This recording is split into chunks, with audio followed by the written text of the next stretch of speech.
sangอย่างชวนจัวนี่อย่าปั้นคูอยู่จ่อฟากกละจุกว่าจางลงเตาอย่าตั้งจือมงเสียnhớ xong để nó cũng giờ nạt chẹp bài nó cũng yêu lu hà chu sang sụt chuan chúa yêu mắc khu yêu lu chế mua cho quả yêu chó phác là nữ rong là do nữ trang bài nó sụt thì giờ sụt quan hàng cho là khe họ hà lu mong thì giờ tao lu là do chỉ cuộc khơi nó có hàng của quân chủ chỉ lái rồiไซส์อีดไหลว่านหางจระเข้มันจื้อลูห้าสายจอคือมันจื้อเราเลยชั่วโมงแชทเล่ประมาณ9 นาทีแต่ชั่วโมงม้อนหือไตเตอห้าจะลุนจวดเล่จุกว่าหูชั่วโมงอยู่แล้วชั่วโมงตัวจุกว่านึมมอเล่หมังจะรูพ่องเดี๋ยวอยู่รุ่นใจมัวประมาณ9 นาทีจูเนง9 นาทีสูนเตว่าอีอาทิอ๋อจาเนอร์เนือปังจุกอยู่จ่อฟ้าโรงไล่เตาใส่กว่าวิธีว่านหางจระเข้มาเดี๋ยวกูรู้สึกตาว่านหางจระเข้เหรอกูจิเคยใช้ส่วนใหญ่กูอยากใช้เป็นเจลเหรอกลัวกูสางตาว่านหางจระเข้เนือปังในเรื่องของความชุ่มชื้นซิเนอะว่าวิธีที่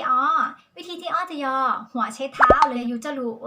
ใช้อีกหลายบางๆเหรอแต่ยูจะรู้ป้วนเด้อแต่ขอคือยูมาปัญหาฝ้ากระเนอะ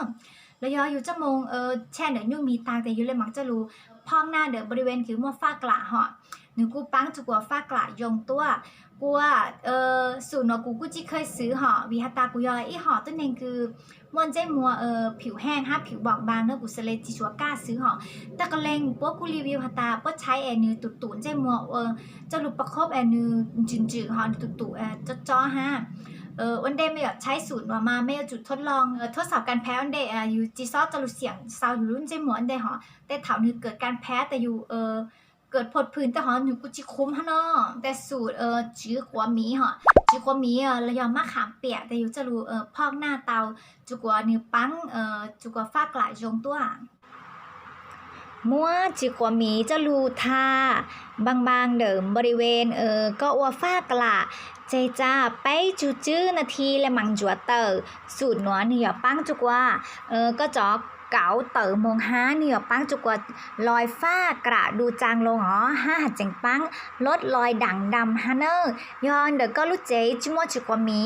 ก็สามารถเป่าว่าจื้อเข้าระยองมะนาวระยองมะกรูดแทนเตาเนอร์สูตรจื้อมงเดียสูตรใบบัวบกหอสอลูมงฮูเลจังเนอร์สูตรใบบัวบกแต่ปัวตาเจ้ามงปั่นจุกว่าห้ามอนหิจอดกลัวใบบัวบกจะหลุดพองหน้าบริเวณคือมัวฟ้ากระเนื้อปังโอจะอยู่จากฟ้ากระดูจางลงฮะ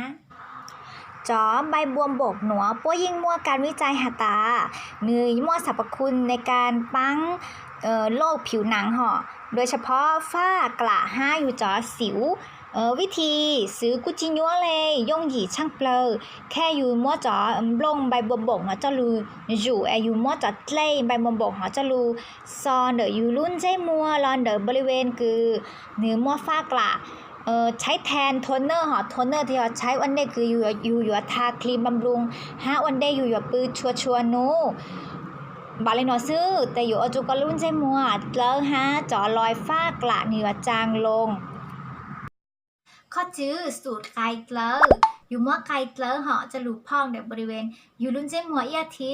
ไปยาว่าเป็นประจำแต่เหนียวปั้งจุกว่าฟ้ากระจางลงกลัวสูตรไกลเกลอหนอกูยิ่งเคยพอกเลยกูสังหตานือจีสามารถว่าจัวฟ้ากระจางลงเตาเหาะแล้วยอกูจะเล่นพอกเป็นประจำนี้เซลลิงคือจะไปพอกเลยแฮใช้สูตรตือจงมาปั้งคอมเมนต์ใต้คลิปหนูฮากูจะกูฮะเนอะยาสูตร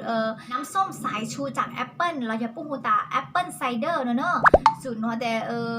กูจิเคยใช้หรอกูหนอปหาตาแต่ก็เล่นกูใช้แต่กูหูฮะจงฮะจอน้ำส้มสายชูจากผลแอปเปิลหนูนิยมประโยชน์ในการเซซัวอยู่จอเติงค่ะจื้นชอนเดอต้าเฮาชุนยวนเดอกระเตอเนอเนื่องจากจอน้ำส้มสายชูเนาะมานิมอลิดว่ากรดห่อเนื้อปังว่าจะอยู่จอเติงค่ะเล็ดมอแค่ก็ม้วนน้ำส้มสายชูจะรู้เซอร์เล่อินยกาวม้วนสำลีจะรู้ชุบแล้วก็จะรู้เช่นเดออยู่รุ่นใจมัวต่อจุกนึงขวาเลยมังจัวเตอแต่อยู่เจอก็รุ่นใจมัวเล็ดมอส สูตรเกินเกาหรือสูตรข้อที่สร้างแต่ยาสูตรคือบำรุงจากภายในสู่ภายนอกเหรอยาจุดนอหมอนอเจ้าคือมอประโยชน์หามอวิตามินมอคอลลาเจนโลตะกะเลงกูนออาหารเสริมเหรอจุกว่าปังจะอยู่เติงค่ายงเก้าปังจุกอยู่จอฟ้ากระจางลงเตาเนอะเซไม่เล่งตือหยาสูตรตือละยอใช้สูตรตือเลยยงเลยจางปังคอมเมนต์ใต้คลิปหนูจะรู้แชร์จะไปจอดหน้าเจตาปังเนอะเผื่อเล่งตือรู้แชร์คลิปหนูเอากลางมึงอ่านคอมเมนต์สเลตเตาอ่านไม่สอคอมเมนต์เนอะนุ่นนอเตมอเลยหนูซื้อนึกถึงอยากกูเลยคลิปหนูมาถอปังกดไลค์กดแชร์จะกูฮะจงเก้าเนาะจงช้าหน้าเจไปสินจิตลัว